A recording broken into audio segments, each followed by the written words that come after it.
Yeah, as Ricky said, I'm Joyce Deuley. I'm the Senior Research Analyst here for Zpryme. I'm so excited about this. I am deeply passionate about smart cities. I've been doing it for a while now, and it's always getting better and better and more engaging, especially as technology is meeting purpose and people where they're at. With that, I would love to welcome Palak Agarwal with US Ignite. She's a data scientist. She's going to be talking to us about urban design.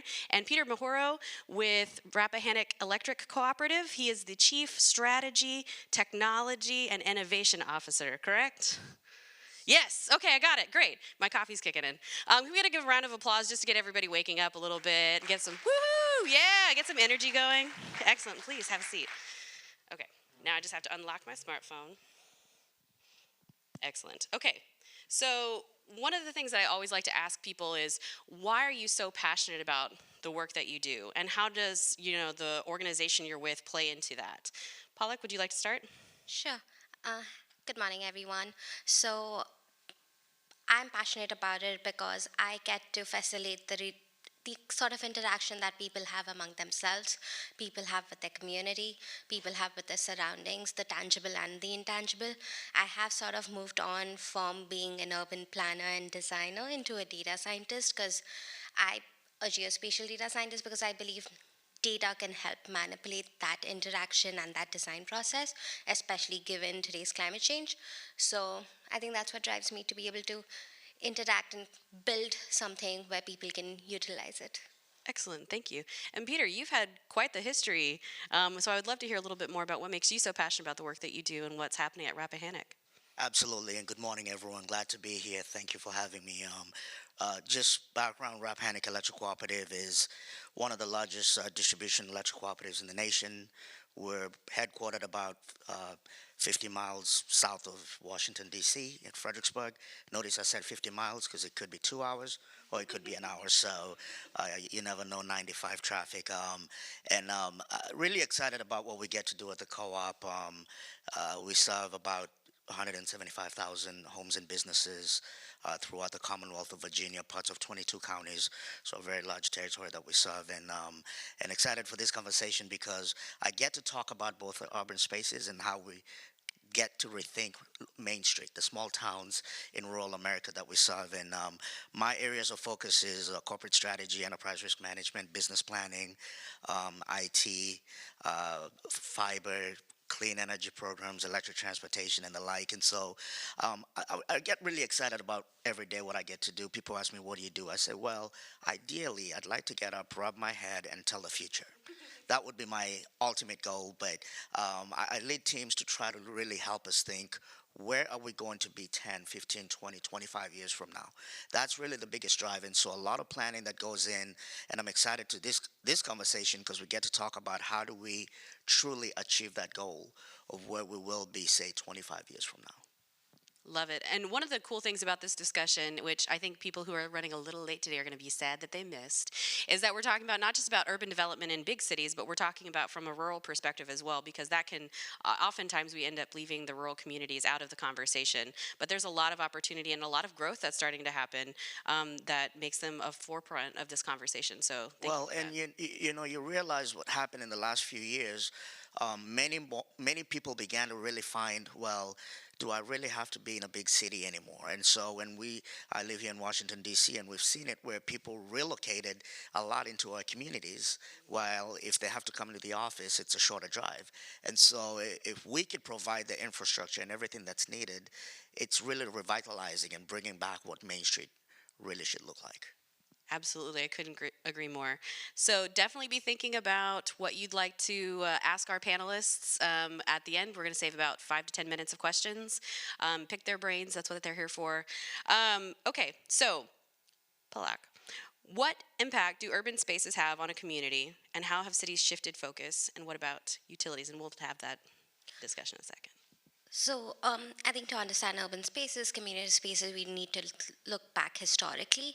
Like, there were not a lot of people had no interaction with each other. There was no social media. There was nothing. So people actually interacted with each other, and that's how community spaces really came along, like the plazas of Italy or those sort of ideas.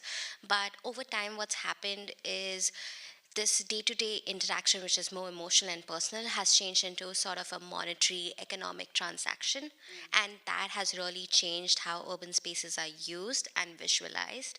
I feel thanks to COVID, there was a movement back into people going into parks, thinking of the outdoor space, moving out. But if you look apart from that, most cities have limited themselves to that.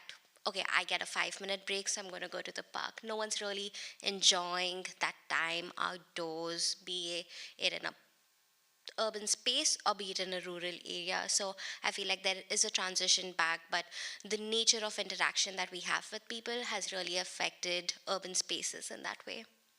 Excellent. And from a utilities perspective, Peter?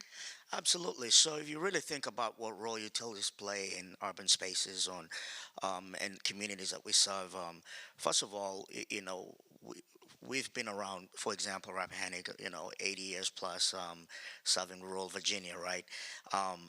We've built the infrastructure, right? And so we play a critical role in how does that infrastructure ensure that it meets the needs of the urban space, right? And so, is it the right of ways, and how those look like? Do you have trails, for example, that can be paired up with a right of way, but ensuring that the clearances and everything work out well. And so it becomes critical for the planning of the utility side of it with the cities to understand what's the goal of the city, where's the city trying to go. It cannot be done in a silo, right? If each of the individual folks are doing it in a silo, I can guarantee you will never get there, right? And so as we look at planning, as we look at how we one upgrade our systems, build our systems out, how do we plan for what the future looks like, working with the cities, working with the communities that we serve to really find pathways of where do we position some things? Are there things that we need to maybe consider moving from where originally we had planned to create a more welcoming environment? What does that look like? Of course, there's always going to be the question of who's responsible for paying for it, right? And that always becomes a big question, right? And understanding who's the person who's going to make sure that it's executed the right way. All those different things, the utility has a critical place to play in working with the communities and the cities that we serve to make sure we can truly provide the infrastructure in the best way to enhance urban spaces. Absolutely. And, as people are shifting their mindset about how they want to live, work, and play in their community, I know that cities are looking at a lot of integration with like green spaces and how they can work more closely with urban developers from the beginning and, canvassing the community as well. That engagement piece is so important, especially as new infrastructure gets put in, because we're talking about potentially like legacy buildings here, right? So huge opportunities for collaboration between artists and urban developers and cities and utilities and citizens, right? Well, you touch on something interesting. You're talking about legacy buildings, right? So one of the best opportunities we have in the energy industry is looking at buildings and what do you do with buildings, right? So as we begin to look at these legacy buildings and renovations and everything like that, the utility, I can speak from the utility standpoint, we play a critical place in how do we collaborate with them to ensure that at the end of the day, we're a member-owned electric co-op, and so I call my consumers my bosses, my shareholders, and what we do is we want to make sure that we work with them to say, okay, if you're looking at maybe a legacy building that needs some upgrades and everything, how do we enhance it to ensure that it consumes the least amount of electricity? How do we ensure that we move it into a more green type of building that is a win-win for everyone? And that becomes a really important piece as we look at the planning of all these different legacy buildings. And that's what design is. Like, thinking of an urban designer, that entire process is iterative. So it's not about just, it's about sitting there and figuring out one, iterating with the community, with the people who are going to use it, then iterating with the providers, utility providers, and stuff of that sort to actually, and then at the end of it, being able to create a space that could be iterative itself, that it could be turned into an event space, into a place for gathering, a place, just a green space, a place to keep quiet. So it's the idea of taking everyone as a designer perspective, taking everyone, iterating over again and again till you find the perfect blend that it's flexible enough but still definitive, where people know what the purpose of things are. Really good stuff. And it's only going to get better, guys.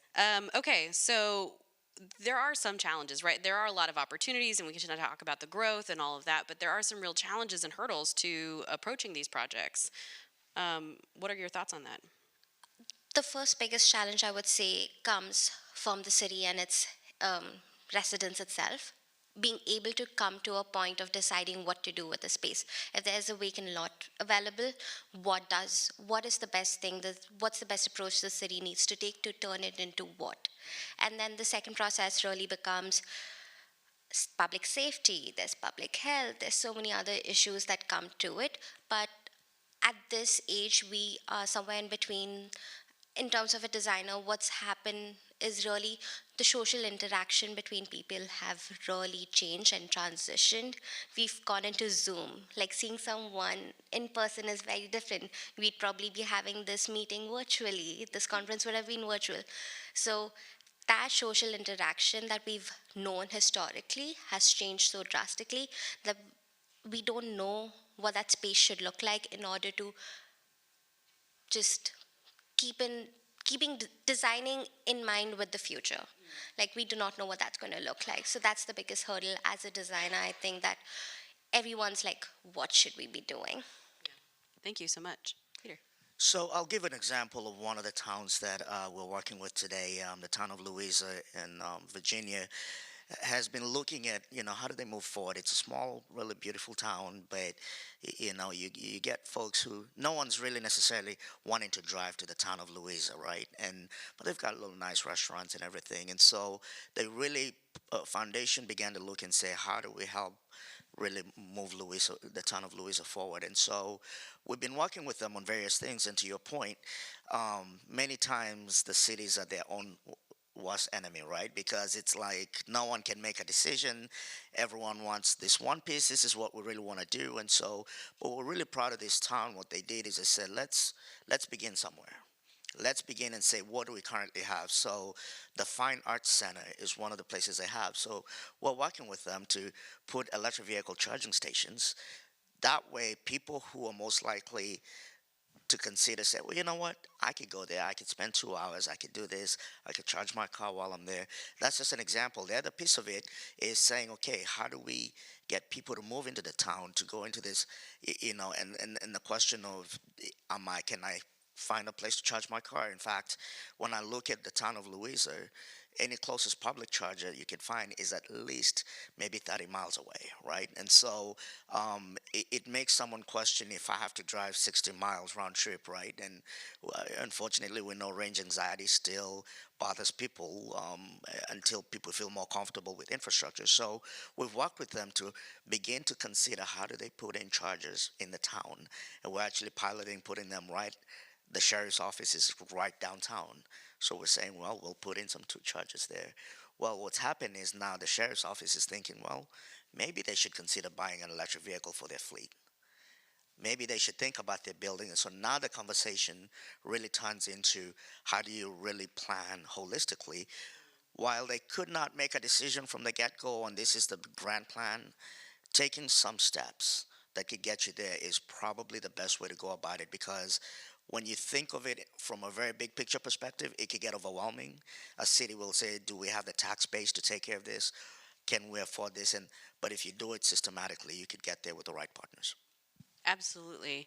I'm kind of reminded of a book that I read, and I can't recall the author at this moment, so I apologize. But the beginning of the title is "A City Is Not a Computer," and they talk about, or the author talks about, this idea of trying to automate everything or categorize things in data architectures and things like that, and incorporate technologies. But there's a real organic element to cities that are really displayed in our urban spaces or in our open spaces, right, in our buildings, and the collision of ideas and the proximity to people. And so these things are incredibly critical to consider, especially when we're integrating technologies into these spaces, how that organic element is really going to interact and benefit. So thank you both for your perspectives on that. So Palak, from an international perspective, because you and I talked about this on our planning call, so I would love to get this perspective because smart cities are not just happening here in the US. Clearly, they're happening everywhere. And one could argue they're happening in a better funded manner in other places. But I would love to get your perspective on, what are the differences in approach between the US and other countries when it comes to urban development? I think the biggest difference would just be just thinking of internationally, especially like the third world countries, Europe, or um, India, Indonesia, things of that sort. What in urban planning we call the third space, that concept really exists out there. So the idea is that your first space is your home, your second space is your work, and your third space is your outdoor space, your community space. Those are much more prevalent and active outside the country, outside US. So it's much easier to then think about the interaction that already exists in that third space and then think of technologies that exist for it. But within US, I would say that it goes to your point. I feel everything's a bit more automated, it's more technologically driven, and things of that sort. So it's harder to give that space for organic, but there is that space to actually bring a technology much easier because there are lesser things to worry about. There are lesser intangible components that interfere with the development of a city technologically. But if you think about places outside, there are more people, they have more opinions. There is that idea of this is my space, hence I want to have a voice in what goes there. So that community engagement is so much harder there. And because of that, I feel like they're more innovative in their approach. They are able to, again, the iteration is so much more that they're able to combine and come up with new methods, which may not be a off the shelf technology um, product, but they're able to build something that actually works really well for them and their community, which is unlike anything out there in the world. Excellent, thank you. I think you touched on something really kind of beautiful with these intangible things. I think we all know that it's really the intangible stuff that makes the biggest difference and the biggest impact in our lives. And it's really hard to quantify and it's really hard to capture that, but we all feel it. And I think designing good urban spaces or good spaces in general in our communities, like when you feel good when you're in a place. And how do we balance all of that?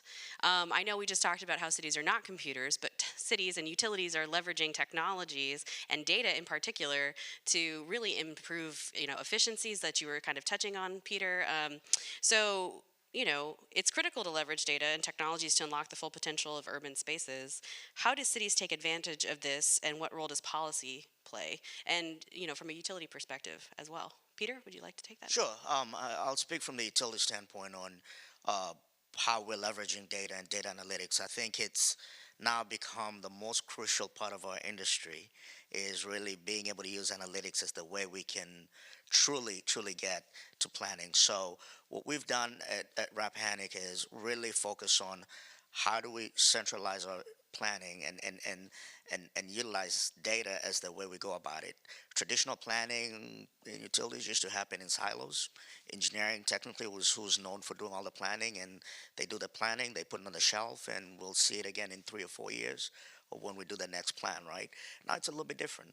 In fact, we've done some engineering studies ran out of my group, out of data analytics with input from engineering, to look at various things. For example, what are we when we look at transformer loading, as we think of the impact of electric vehicles from a uh, you know consumer side, and as we work with different communities we serve, we're looking and saying we've gone to the level of disaggregating meter data and saying this is now we know this building, this is what utilizes what amount of data.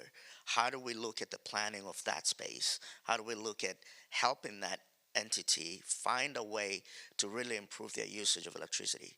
At the end of the day, I've used this quote many times: the most expensive unit of energy is the one you do not have. The second most is the one that's used inefficiently, right? And so our goal is to ensure that that is being used is just to the most efficient way. And so really that utilizing that data, using AI as a way to really begin to predict how that building, how that space will be able to use energy becomes a critical piece on how we do our planning. Thank you so much. From your perspective, I think I would reiterate that. Like, So, data, everyone's collecting data. Everyone. There is so much data out there that the issue now is not to know how to use that data and what data to use. And I think that's why I moved into moving from planning into using data for planning. So the issue that most cities now see is they have so much data and they don't know where to begin. And what they do is they take data at the very basic level and they run analytics on it and then try using that. But I think data is so intelligent that you need to use intelligent methods to incorporate planning into it. And that's where the whole idea of urban planning with data comes in. And I think what a lot of cities are missing is they are not using data to answer the main questions: where, why, for, and how. And data can answer everything. We have years of things.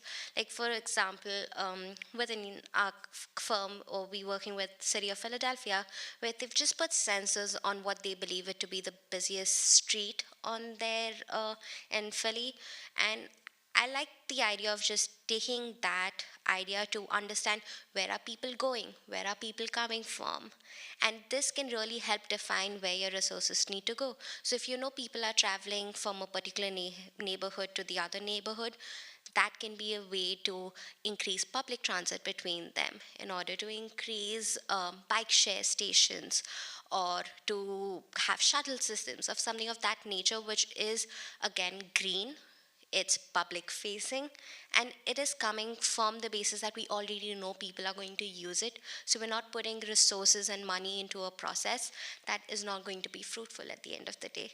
So thinking of starting planning from the state of thinking of data and then trying to understand its success using data as well, a wholesome process that goes in and out of that would, I think, beneficial cities a lot more than sort of the silos that they're working using just data as a way of initial planning process. Well, and I'll build up on that. What I find interesting, and one of the things we've been talking about is how do we look at usage data to be able to work with our consumers, educate them a little bit more about what's being truly used on that environment, right? And so if it's a building and we could look at how the usage data, we could begin to tell them we believe that X, Y, and Z is how people are using this resource versus, and that way as a partnership with them, we're actually helping them utilize their own data, which is their usage, to know exactly how to put those resources. So I completely agree with you that the intelligence use of data, we've got a lot of data. The intelligence use of it is the most critical piece. So, really quickly to build off of that, do both of you think that some of these data issues or the data management and analysis issues that we have is probably because there's also a lack of resources or internal talent for municipalities and utilities to really dive as deeply as they could into the data? And do you see that changing over the next 10 years, say, as the workforce continues to develop and some of these new jobs pop up?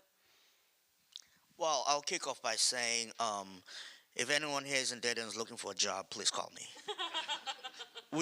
And then that's just the reality of it, right? The resources are just not there today as we'd like, and the thing with it is, at the fast pace of how it's moving, you need more and more resources, right? Do I think it's going to improve? Absolutely. I think it will ramp up. I think what I begin to see now is the change in resources, very similar to you, who's moved from one thing into. We have one of the most unique things I don't think any other utility has. I have a line worker, 10 years as a line worker, now working as a data analyst. So a line worker who understands that side of the field is now behind the scenes helping people in the field perform their job more effectively. That's the transition I begin to see in terms of how data and the resources that we need move forward. I do believe that it will require more resources, and we just have to be very, very intentional in making sure we provide those and get to where we need to be. Excellent. Anything to add? Yeah, at our company, we talk to cities, counties every day, and they just say they don't have people. They do not have the resources in house to have someone take on a project or take on a concept and run with it.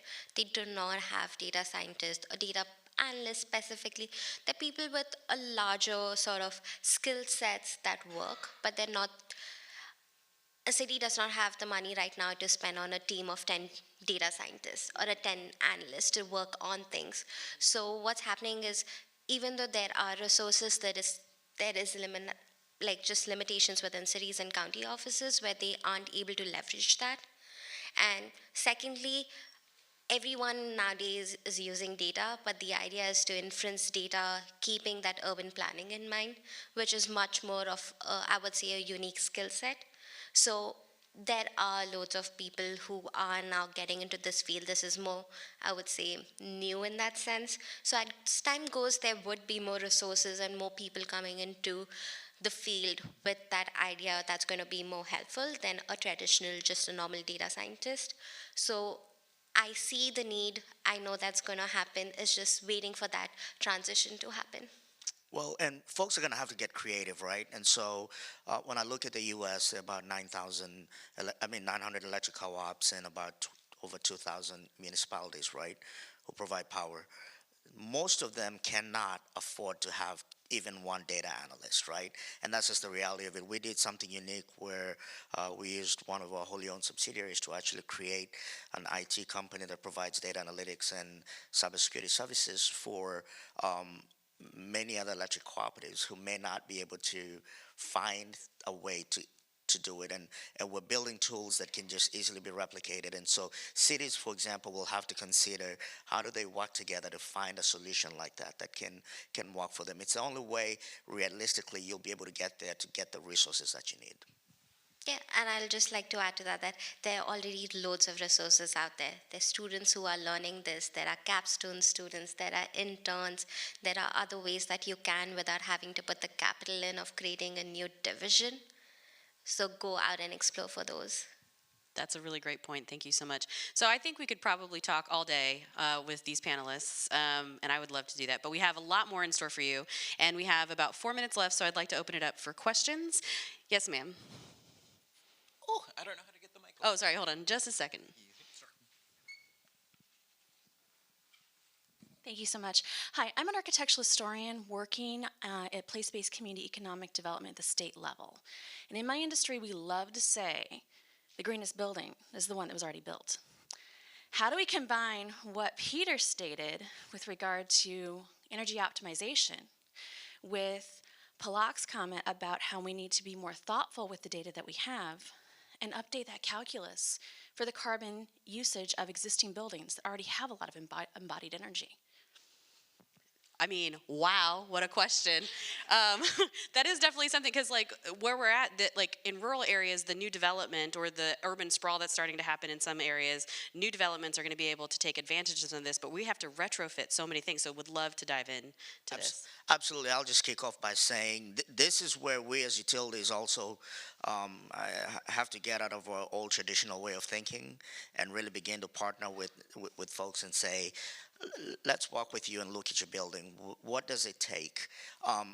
We as an electric co-op, we view ourselves as we've walked away from the mindset of we deliver kilowatt hours, which has been a traditional mindset for so long. But what we see ourselves as we manage those kilowatt hours. So how do we manage those electrons in the most efficient way?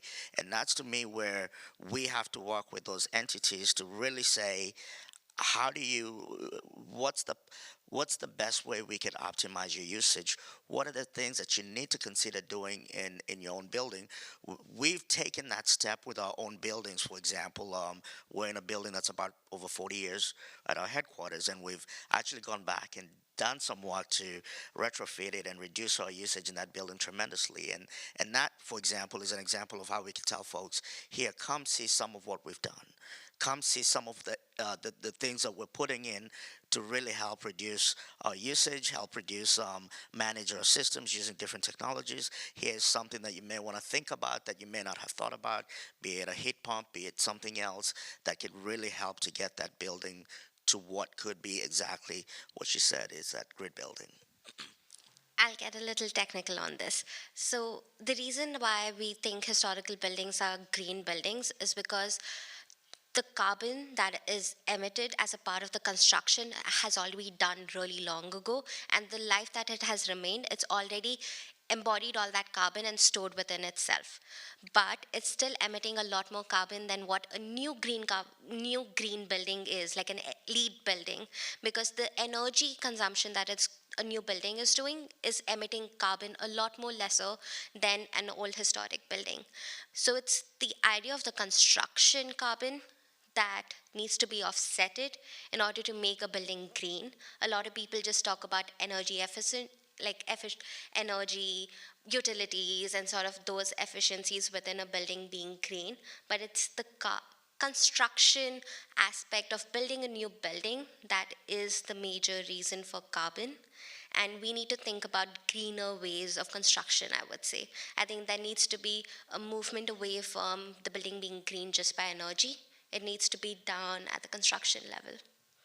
One of the other things that we didn't have time to touch on is energy justice and what that means and how cities are approaching, looking at buildings and how they can become more efficient and a bunch of other stuff. So one of the cities I would recommend you'd look into is the city of Orlando and their Office of Sustainability. They have some energy justice initiatives that are really cool that I think would definitely build off of what you're talking about.